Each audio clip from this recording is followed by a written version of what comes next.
Hey guys, so in this video I'll be covering fragrance basics. Not necessarily just super basic stuff, but more like tips that have worked for me and have helped me in this fragrance journey. Of course, I'll be covering some basic stuff that you might know already, but there will also be some tips that probably I wished I could have heard when I started out with fragrances. If you have a lot of fragrances now, which some probably may have, you may have heard these tips before, maybe some of them not, but yeah, hopefully you can find something that works for you. First tip, pulse points. So you probably may be wondering why when you spray a cologne you generally do it on your neck. Well, that's not because it is like that. It's not because of that. It's because of pulse points. So pulse points are areas where skin is thinner and heat is spread out from these areas because of the skin being thinner and more close to the, I don't know what it is in there, but it's just closer. So what this does is it activates the fragrance and makes it project more, makes it perform better, if you want to say it like that. The heat from your body is what helps the fragrance project, so that's why you spray there. I'm pretty sure some of the pulse points are in the neck. I think in the shoulders as well. I don't know all of them. You have to search them on Google. But yeah, essentially what I'd like to do is spray here, and on the back of my neck as well. But what I also tend to do, I'm going to show you with this.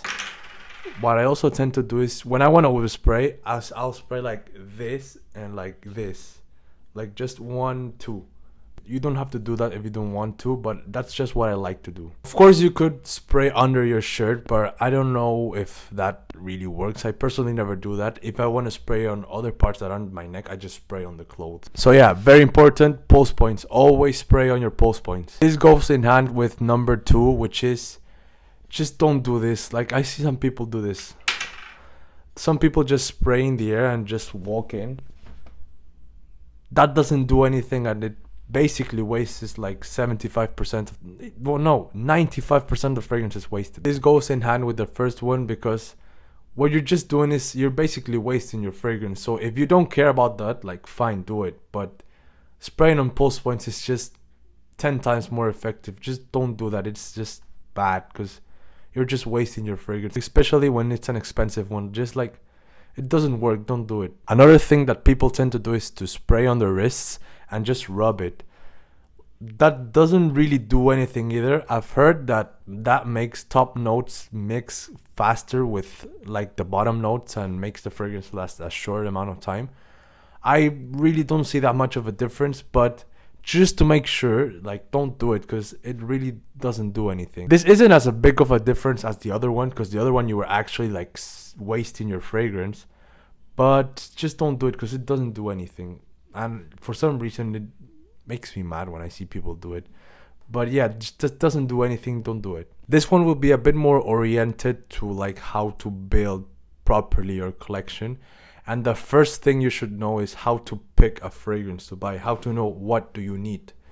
And obviously, the key thing that you should know is that you shouldn't wear winter fragrances on the summer or summer fragrances on the winter.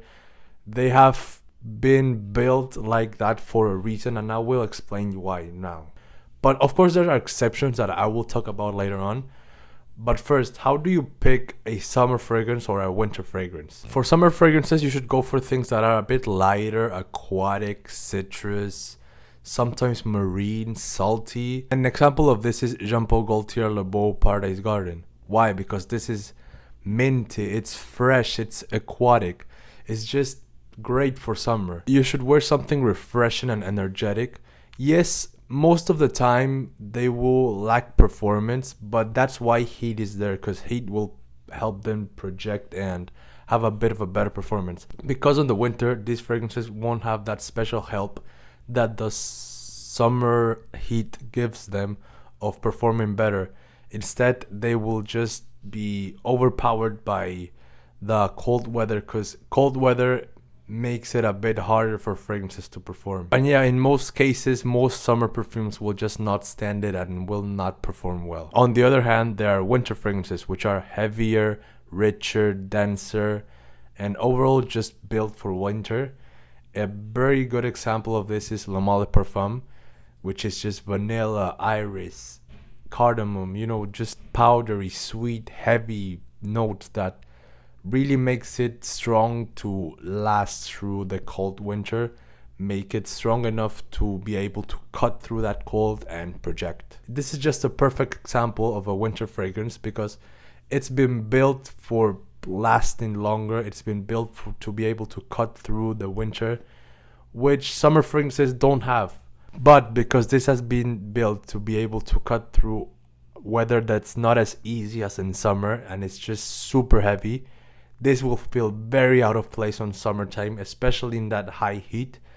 It will feel very cloying, out of place, and just doesn't really fit. That's the importance of knowing what are summer and what are winter fragrances and why you should wear them on the seasons that they belong, not on others. Because usually, especially with winter fragrances, when you try to wear them on summer, you probably won't have a very pleasant experience. And with summer fragrances, you just won't have any performance basically. So yeah, but I'm not forgetting, okay? I am not forgetting about these ones. These are a special case, which are blue fragrances. So blue fragrances are a special term for all-terrain fragrances. Basically, you can wear this on winter, summer, spring, autumn, whenever you want. These ones tend to be fresh enough for summer, but also with enough power to be able to resist the winter. There are some examples like Bleu de Chanel, Dior Sauvage, this one, YSLY. There's a couple more, obviously, that I'm probably not remembering right now. But yeah, you just look up blue fragrances, and if you didn't understand the term before, you now do. These are just scents that you can wear to anything, and these ones are really for people that don't want to build a collection and just want one fragrance.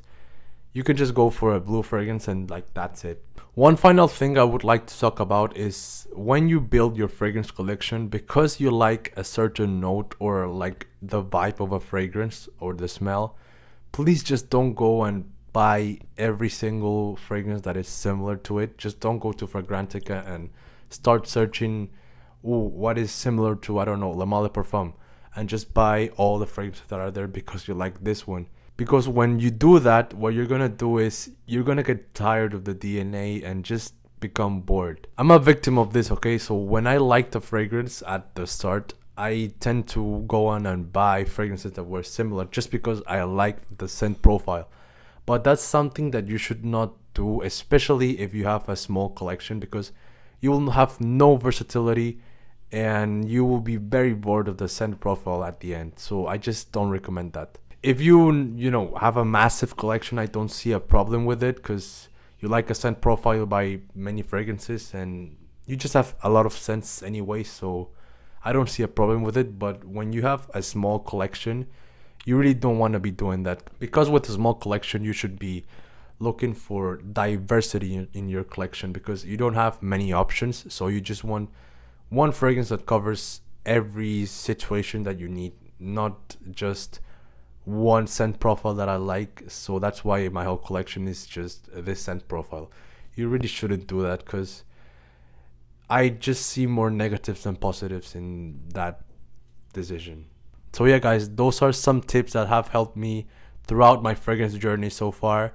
Some of these are about how to build your collection, how to apply your fragrance. They're very diverse, so hopefully you have found something that has helped you. And if not, and you have other tips that you want to share, please go and tell me in the comments. And please also let me know if you want a part 2 of this, because I definitely have much more tips for you. Just let me know if you want a part 2 of this. And yeah guys, that's the video for today. Please like, comment and subscribe, and thank you for making it to the end.